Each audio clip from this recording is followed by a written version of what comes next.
Right guys, long time no speak. We haven't done a video for ages, have we? Not for a while, not for a long while. Well, you've all been locked down for 2 weeks. We've been flat out in the showroom, grafting.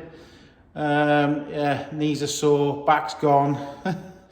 That's just it. He's even worse.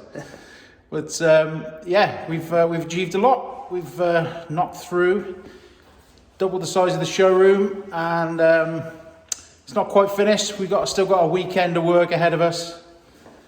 But hopefully we'll made it a bit be bigger. all ready to open Tuesday.